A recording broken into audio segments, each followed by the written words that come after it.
l'Académie de sophrologie de Paris. J'exerce en libéral depuis maintenant 20 ans. Aujourd'hui, je suis là pour vous parler de ma passion, ce métier, pour vous exprimer tout le bonheur que la sophrologie m'apporte depuis toujours, depuis ce moment où j'ai démarré avec les plus jeunes, en particulier auxquels j'ai déjà consacré 2 ouvrages. Alors, je vais vous livrer mon expérience, la manière dont j'ai adapté la méthode aux enfants et aux adolescents, et particulièrement la mettre au service de l'enfant scolarisé. J'aborderai très rapidement, parce que le temps est limité, pourquoi la sophrologie pour ces enfants, quand, comment et où. Et je terminerai par un cas un peu particulier, l'enfant dyslexique en scolarisé. Et puis j'ai une énorme ambition. Je vous propose de rendre la sophrologie incontournable dans notre vie, avec votre collaboration. Et cela commence à l'école, pour l'enfant scolarisé, pour son éducation. Dès son entrée à l'école, l'enfant va rencontrer des obstacles et des stress. Rien n'est vraiment mis à sa disposition pour les dépasser, et la place du corps dans la pédagogie actuelle est assez ignorée. La valorisation, le développement des capacités sont peu mis en avant, et il est accordé de moins en moins de temps à chaque enfant. C'est là qu'il se démotive. Alors, avec la sophrologie, l'enfant découvre le plaisir dans l'apprentissage, de sourire, du dépassement de lui-même, et puis la joie de réussir. C'est avec cette méthode, parce qu'il n'y a pas d'interprétation, que l'enfant, l'ado, n'a pas besoin de se justifier. Notre outil, entre autres, c'est notre phénodescription, qui est un moyen assez extraordinaire, même fabuleux, pour permettre l'expression, qu'elle soit orale, qu'elle soit écrite, qu'elle soit dessinée. Et dessiner, c'est la vivance de l'enfant. Et pour moi, elle fait partie intégrale de ma pratique. C'est avec ces dessins d'enfants que je vous invite à une rencontre rythmée d'émotions.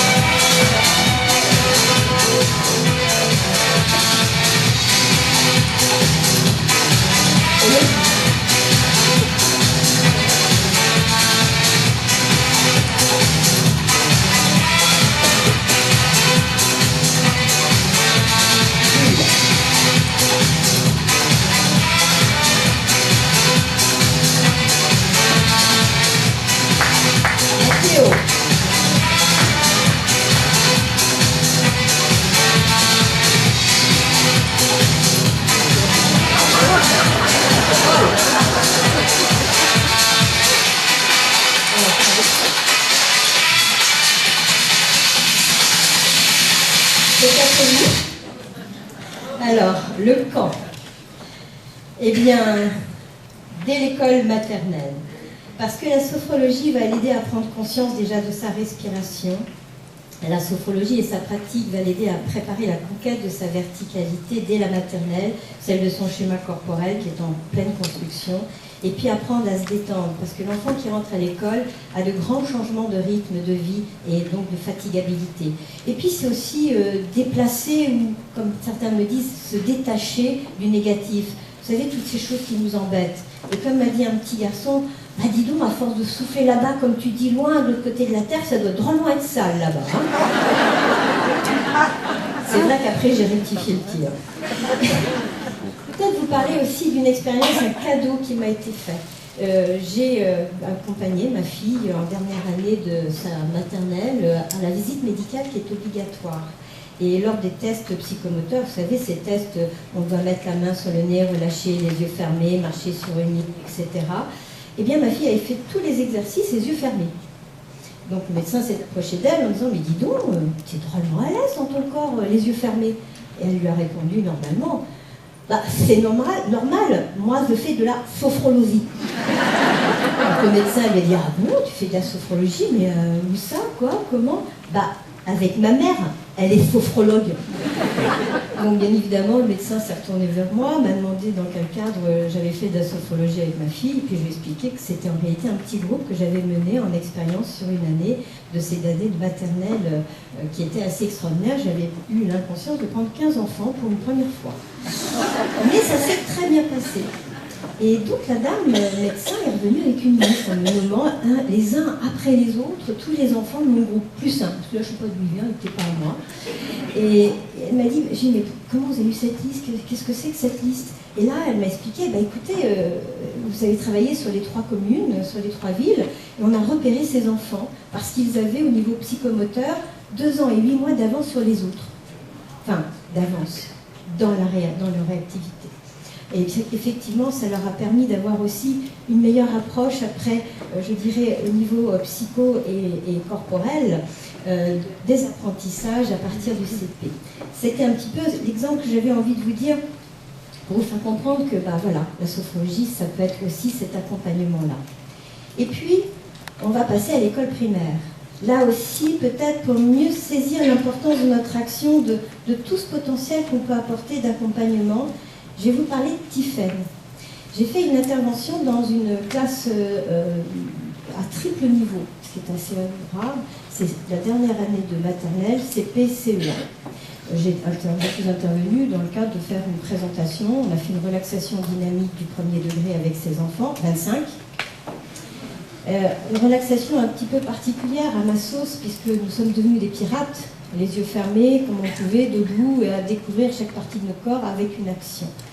Et je demande une phéno dessinée à la suite de cette relaxation dynamique, et par la suite, je leur ai fait une relaxation guidée ou conte sophrologique dont je vais vous parler tout à l'heure, qui permet de prendre un peu de distance sur les situations difficiles et de réveiller les capacités nécessaires pour les dépasser.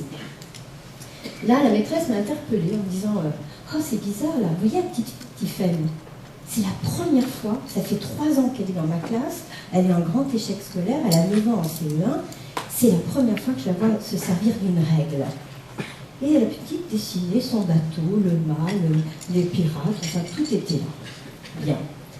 Et puis l'histoire s'arrête là quand la maîtresse m'envoie un petit message quelques semaines plus tard, à peu près 15 jours, 3 semaines plus tard, en me disant « Écoutez, Tiffaine m'a encore surprise.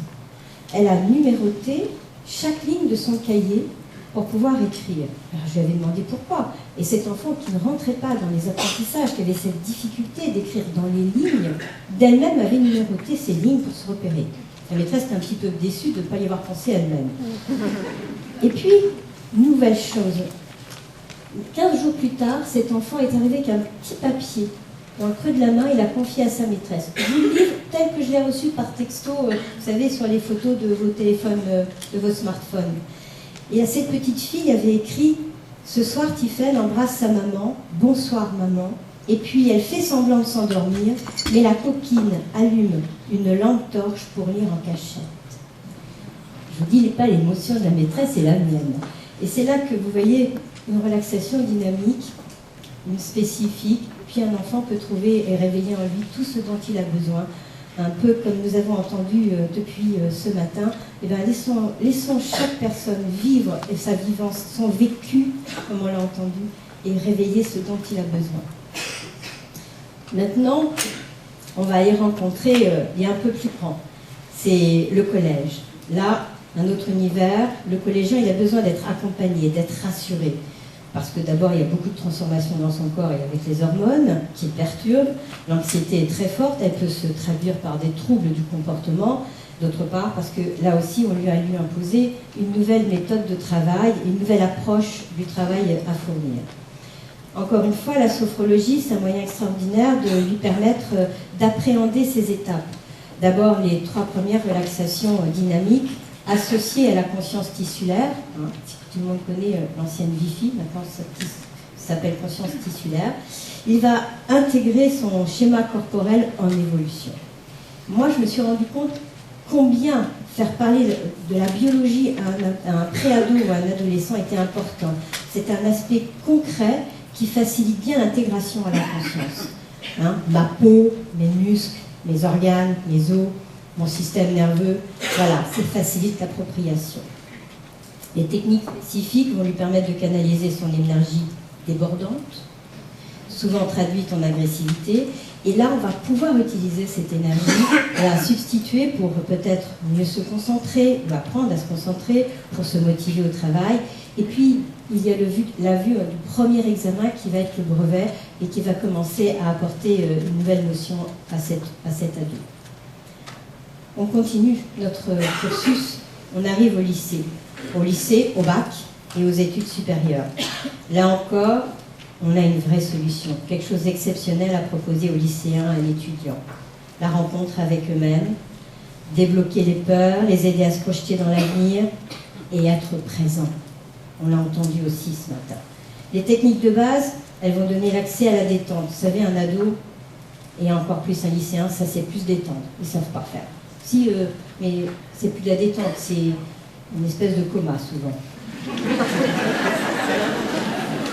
Et on va aussi parler de la libération des tensions pour éviter celles qui se manifestent en opposition. Peut-être que vous reconnaîtrez des cas proches, mais tout cela est fortuit, n'est-ce pas? Et puis, avec le sophro-déplacement du négatif. Puis il arrive aussi qu'ils n'arrivent pas à mettre en place quelque chose de très important, c'est la sophroactivation vitale, c'est la régénération de ces cellules, parce qu'en pleine croissance, ils sont vraiment fatigués, nos ados. C'est pas que dans la tête. Donc il faut aussi les aider. Les 3 relaxations dynamiques associées à cette conscience tissulaire vont vraiment permettre d'intégrer les forces vives de son corps, de son esprit et en toute conscience. Elle lui offre la maîtrise de ses capacités, la confiance en ses connaissances et le pouvoir de se projeter dans l'avenir. La 4e relaxation dynamique, pour moi, elle apporte une place extraordinaire, c'est celle qu'il va pouvoir prendre dans le monde. Et puis, vous pouvez aller vous amuser avec les sons, qui sont des techniques spécifiques du second cycle. Et puis, j'ai une petite préférence pour une technique spécifique du 3e cycle. C'est la vivance d'une journée idéale à 5 ans. Bien après le bac et les études supérieures, bien après pour prendre conscience qu'en soi, le bac, les études, c'est pas une finalité. Et j'ai le souvenir d'un jeune adolescent qui m'avait été amené, il était en terminale S et arrivé au mois de janvier totalement démotivé. Ses parents étaient terrifiés, c'était un très bon élève, du jour au lendemain, plus rien. Lorsque j'ai rencontré cet adolescent, j'ai trouvé un rideau de cheveux. Je ne savais pas trop, grâce au bouton, j'ai pu repérer le devant du derrière. Et là, j'ai essayé mon anamnèse, rien de donné, toute réponse était « je ne sais pas ». Qu'est-ce que tu veux faire après le bac? Je ne sais pas. Est-ce que tu es plutôt technique, scientifique? Je ne sais pas. Rien n'y faisait. Et quelle que soit la question, je ne sais pas. C'est terrifiant pour un sophrologue, je peux vous l'assurer. Des fois, on préférait rien. Et à un moment donné, j'ai saisi que ce n'était pas tellement le domaine, mais le lieu. Et je lui ai posé la question, mais où aimerais-tu faire tes études? Et là, le rideau s'est ouvert. J'ai vu 2 yeux bleus me dire Montpellier. Vous savez, le sacré Graal.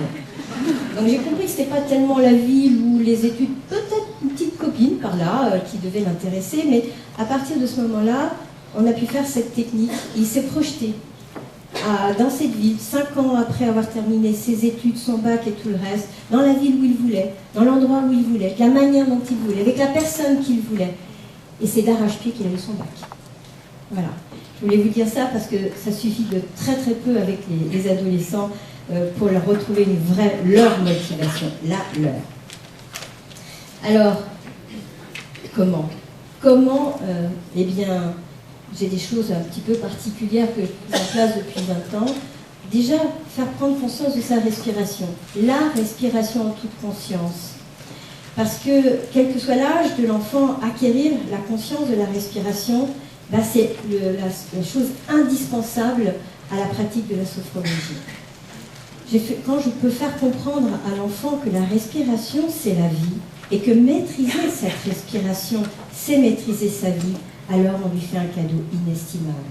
L'utilisation de la respiration synchronique, en associant la respiration à une pensée positive, à une action, ou simplement à de l'énergie, et vous lui donnez des cadeaux.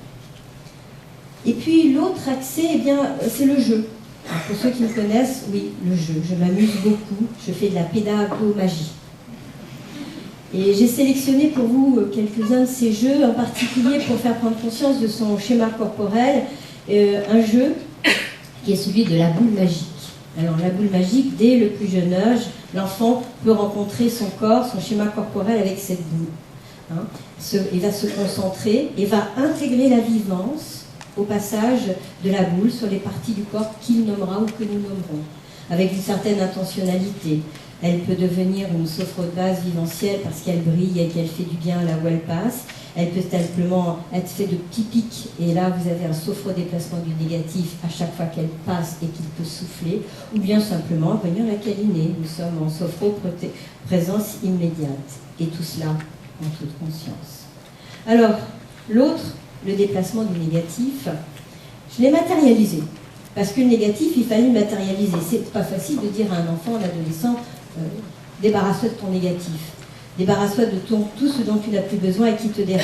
Vous voyez, je vous ai choisi des couleurs, vous prendrez celle qui vous plaît, et puis vous pourrez inspirer fortement, peut-être parce que vous êtes un peu fatigué aujourd'hui, là ça commence à faire depuis ce matin. Choisissez la couleur de votre coussin, inspirez profondément et débarrassez-vous de lui.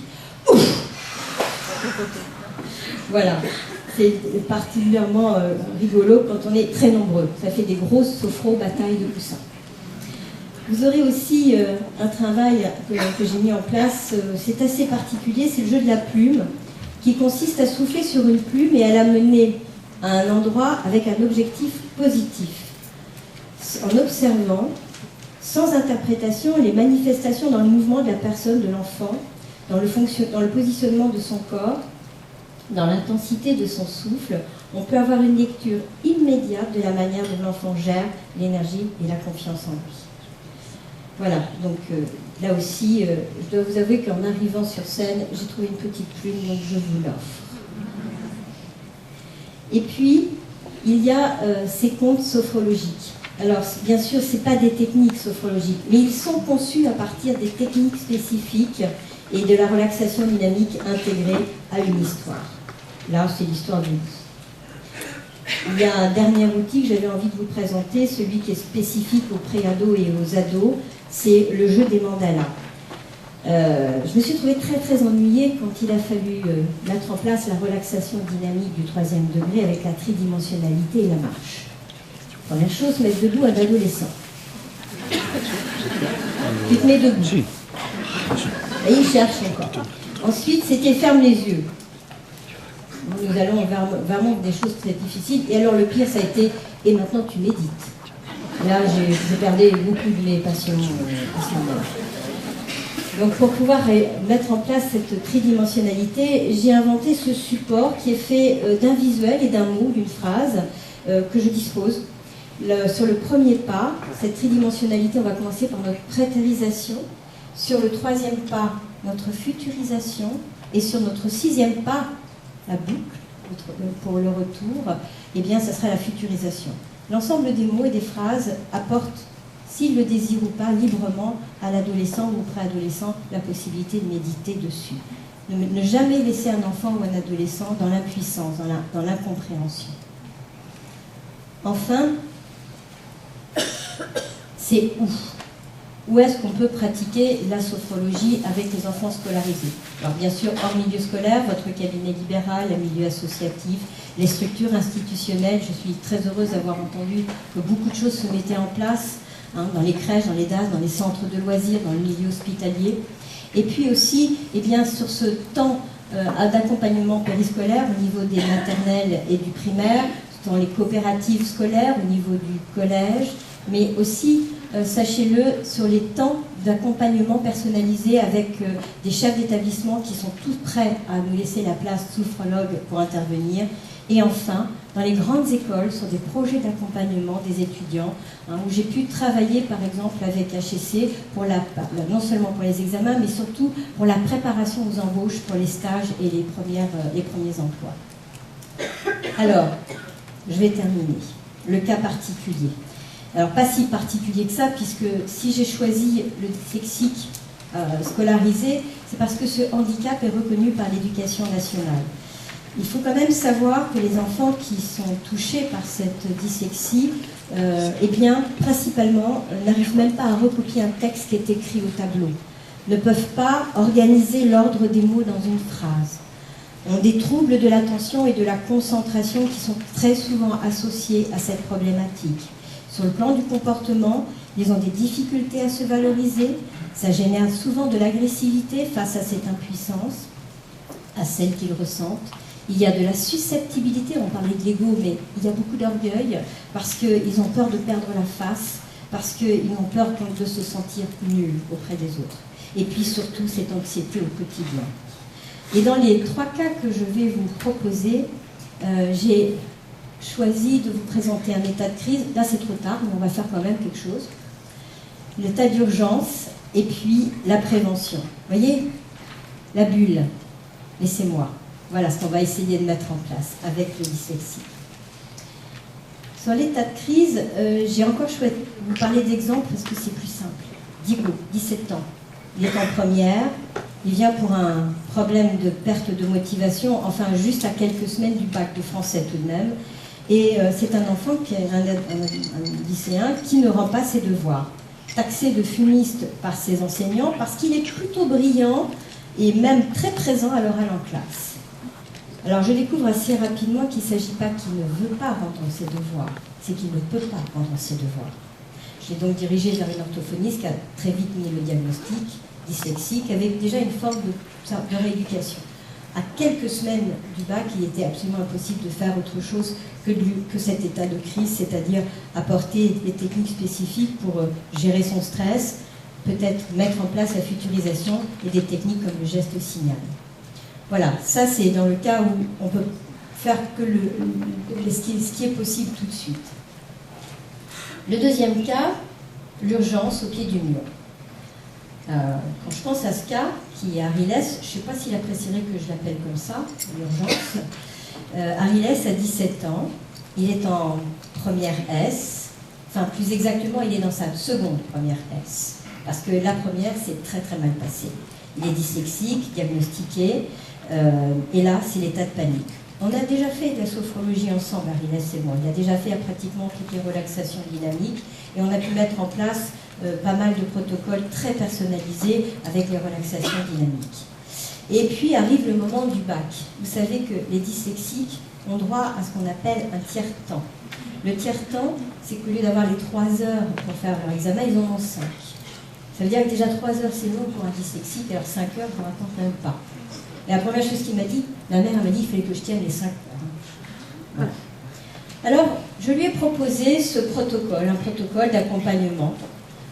La première heure, je lui ai proposé de lire ce qu'on appelle le corpus, tous les textes qui lui sont proposés, de choisir son texte ou son thème, et de se mettre sur les 15 dernières minutes en sophro. Donc une intégration du texte qu'il a choisi, une pause pour aller se promener à l'intérieur et peut-être réajuster déjà son plan. À la désophronisation, il corrige éventuellement ce qui est nécessaire. Deuxième heure, je lui proposais de faire la rédaction de son introduction, voire de sa conclusion s'il le pouvait. Et sur le même principe, les 15 dernières minutes, c'était une magnifique balade qu'il allait faire dans son intro. Les dyslexiques sont visuels, les dyslexiques ont des paysages, les dyslexiques ont un don. Alors je lui ai demandé d'aller se promener. Et puis, à la désophonisation, d'aller corriger peut-être dans la fluidité de son intro ses fautes d'orthographe. Rédaction de la première partie sur la 3e heure, cette fois une magnifique balade, une vraie visite. Et il avait choisi en plus ce texte, vous savez, qui a posé pas mal de problèmes, ce texte sur un fleuve, que les élèves n'ont pas très bien compris. Et je lui ai proposé donc sur la 4e heure de faire la même chose pour sa 2e partie, toujours avec cette visite, voir s'il n'avait rien oublié, s'il était bien en adéquation dans la fluidité de ce qu'il pensait. Et sur la 5e, de faire la conclusion avec la synthèse et éventuellement d'intégrer tout son texte avec une relecture. Il m'a dit qu'il avait tenu 4h30. Il a surtout eu 15 à l'écrit et 16 à l'oral. Quand il est sorti, la première chose que les autres m'ont dit, tu t'es complètement planté, c'était pas du tout ça ce qu'il fallait faire. Voilà. Les autres n'ont pas eu la même note, hein, je vous le dis tout de suite. Enfin, la prévention. La prévention, c'est un petit garçon de 10 ans aujourd'hui, Éloi, que je suis depuis 5 ans. Et depuis 5 ans, c'est la fin. Et depuis... je vais faire vite, c'est de la prévention. Hein. Donc, Éloi est un grand dyslexique, trouble de l'attention, hyperactivité. On est passé à la méthode... Enfin, le médicament pour lui a été vraiment salvateur. Il ne faut pas jeter la pierre parfois à certaines molécules. Elle lui a vraiment permis de retrouver une forme de contrôle sur lui. Mais avec la sophrologie, c'était aussi très acceptable. On a mis en place, pour les devoirs français à la maison, quelque chose qui était très important parce que ça, il n'y arrivait vraiment pas. On a mis en place comme un jeu vidéo. Alors on parlait du virtuel, mais là je me suis servi du virtuel. Je lui ai demandé de s'imaginer en sophroprogrammation future, d'avoir terminé ses devoirs, quel que soit le thème du devoir en français, parce qu'il était très heureux de l'avoir fait. Et puis, d'activer sa capacité qu'il a dans les autres matières, particulièrement les maths. D'utiliser ce pouvoir, ce potentiel. Vous savez, la petite gourde magique qu'on a dans les jeux vidéo. Faire une sophro-acceptation progressive pour organiser les 10 minutes qui allaient venir avec son pouvoir magique et bien sûr le faire comme un jeu. À la désophronisation, il allait réaliser ses devoirs. Mais ce que je vais surtout proposer, c'est de répéter cette séance pour les 10 prochaines minutes de travail, c'est-à-dire 3 fois 10 dans la journée ou dans sa période de travail. Et de pouvoir trouver l'intention de les vivre comme des niveaux, ou des séquences de jeux vidéo à dépasser. Parce que là, on va intégrer la joie, le bonheur et le sourire de la réussite. Alors, maintenant, c'est un petit peu ce que je vais vous dire. À vous, sophrologues, de trouver la cohérence dans ce programme clair que vous avez envie de mettre en place avec des enfants à l'école. Fait de plaisir, fait de sourire d'enfants pour leur réussite existentielle. Je ne parle pas de réussite scolaire, je parle celle de leur vie. Voilà.